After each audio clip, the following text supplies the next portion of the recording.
మన రాష్ట్రంలో ప్రజలకు వెలుగులు నింపుతున్న కార్మికుల కడుపు కొడుతున్న రాష్ట్ర ప్రభుత్వం అవుట్సోర్సింగ్ ఉద్యోగస్తులు మరియు రెగ్యులర్ ఉద్యోగస్తులు పెన్షనర్లను రాష్ట్ర ప్రభుత్వం గుర్తించడం లేదు. రాష్ట్ర జేఏసీ నాయకులతో సంప్రదింపులు జరిపిస్తాం, ఇస్తాం, చూస్తామని పబ్బం గడుపుతున్నారు తప్ప మాకు న్యాయం చేయడం లేదు.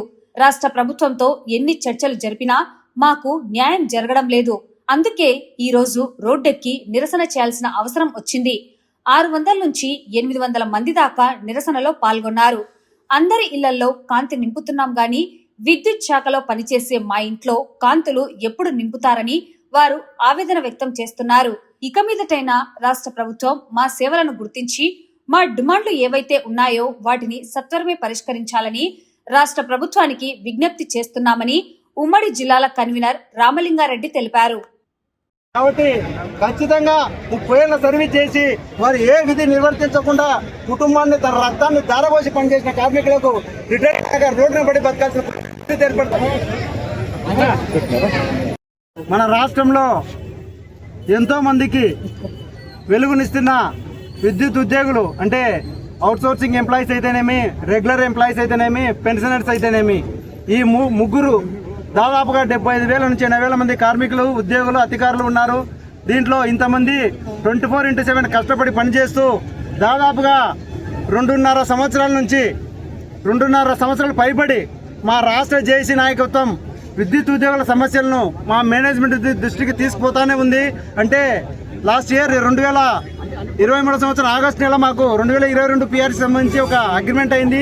దాని తర్వాత జస్ట్ పిఆర్సీ ఒకటి ఇచ్చి మిగతా సమస్యలని తర్వాత పరిష్కారం చేస్తామని ఆ రోజు మాతో ఒప్పందం చేసుకున్న 16 అంశాలు, ఒప్పందం చేసుకుని 13 అంశాలు, టోటల్గా 29 అంశాల దృష్టిలో ఏ విధంగా కూడా మా రాష్ట్ర జేఏసీ నాయకత్వం ఈ 2-3 సంవత్సరాల కాలంలో అంటే ఓల్డ్ గవర్నమెంట్లో 1.5 ఇయర్, ప్రజెంట్ గవర్నమెంట్లో 1.5 ఇయర్ మేనేజ్మెంట్తో నెగోషియేషన్ చేస్తూనే ఉంది.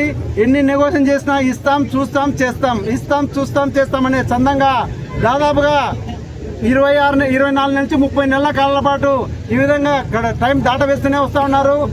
ఇంత టైం దాటవేసేసరికి మా రాష్ట్ర జేఏసీ నాయకులు విసిగి వేసారి వాళ్లకు వేరే దిక్కు లేక కింది స్థాయి కార్మికులకు అందరికీ పైన జరిగిన సమస్యలకు అంటే మనం ఉద్యమం చేయాల్సిన ఆవశ్యకతను కింది స్థాయి నాయకులకు లాస్ట్ మంత్ ఆగస్టు 25వ తారీఖు నాడు ఒక దిశానిర్దేశం చేయడం జరిగింది. వారి ప్రకారం మేము ఈ నెల 15వ తారీఖు నుంచి ఒక 3-4 కార్యక్రమాలు చేపట్టాం. నల్లబర్జీల కార్యక్రమం అయితేనేమి, లంచ్ అవర్ డెమాన్స్ట్రేషన్ అయితేనేమి, అదేవిధంగా రిలయాంగర్ స్ట్రైక్ అయితేనేమి, అదేవిధంగా ఈ చివరిగా ఈరోజు ర్యాలీ అయితేనేమి, అంటే మేము ఏ కార్యక్రమం చేసినా మాకు మేనేజ్మెంట్ నెగోషియేషన్స్ ద్వారా, మాకు చర్చల ద్వారా ఎటువంటి ఫలితం రాలేదు. కాబట్టి ఈరోజు ఈ కార్యక్రమం చేయాల్సి వచ్చింది. ఎందుకంటే జనరల్గా విద్యుత్ ఉద్యోగులు అనేటోళ్ళు బయటికి రాకూడదు. దీని ఆవశ్యకత ఎంతో ఉంది. ఎందుకంటే మౌలిక వసతుల్లో ముఖ్యమైనది విద్యుత్ అనేది. కానీ మేము ఈరోజు రోడ్డు మీదకి వచ్చినంటే దీని బాధ్యత మేనేజ్మెంట్దే తప్ప మా రాష్ట్ర నాయకులది కాదు, మా కార్మికులది కాదు.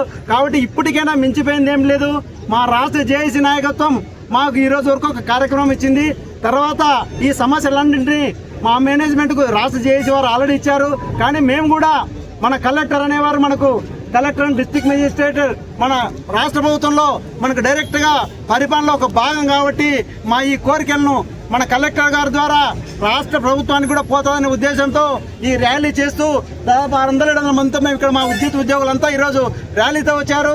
కాబట్టి మీ ద్వారా గవర్నమెంట్కి అయితేనే కలెక్టర్ గారికి అయితేనే చెప్తా ఉన్నాం, ఖచ్చితంగా మా సమస్యలను ప్రభుత్వ దృష్టికి తీసుకుపోయి ఈ సమస్యను పరిష్కారం చేసే దిశగా మా కలెక్టర్ కూడా దీంట్లో పాలు పంచుకుంటారని, మా విద్యుత్ ఉద్యోగుల ఇళ్లలో వెలుగులు నింపుతారని. ఎందుకంటే అందరికీ వెలుగునిచ్చే మా విద్యుత్ కాంట్రాక్ట్ కార్మికుడు వెలుగులో లేడు.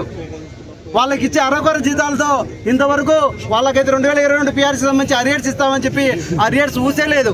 అరియర్స్ అడిగితే 30% ఇస్తాం, 20% ఇస్తాం, 50% ఇస్తామని చెప్పి అది కూడా ఇంతవరకు లేదు. పర్సెంటేజ్ ఇవ్వాల్సిన అరియర్స్ ఖచ్చితంగా అంతా ఇవ్వాలా. అదేవిధంగా వారికి సమాన పనికి సమాన వేతనం కల్పిస్తామని చెప్పి మన సుప్రీంకోర్టు కూడా డైరెక్షన్స్ ఇచ్చింది. కాబట్టి దాన్ని కూడా ఖచ్చితంగా ఇంప్లిమెంట్ చేయాలా. దాదాపుగా 2-3 దశాబ్ద కాలాల పాటు అవుట్సోర్సింగ్ ఎంప్లాయీస్ ఉద్యోగాలు చేసి 2-3 దశాబ్ద కాలాల పాటు చేసి వాళ్ళ కుటుంబంలో ఉండే బాధ్యతలను ఇక్కడికి వచ్చి అరకొర జీతాలతో తీర్చలేక సతమతమే అప్పుల పాలై ఎంతోమంది ప్రాణాలు కూడా విడిచారు. కాబట్టి దీన్ని ఒకసారి ఖచ్చితంగా, ఎందుకంటే మా విద్యుత్ ఉద్యోగులు చేసే ఉద్యోగం ఏంటిదంటే ప్రాణంతో చెలగాటం. అటువంటి ఇంటి బయటికి పోతే ప్రతి మనిషి వస్తారాడో తెలియదు, కానీ విద్యుత్ ఉద్యోగి చాలా కష్టం ఇంటికి పోవడం.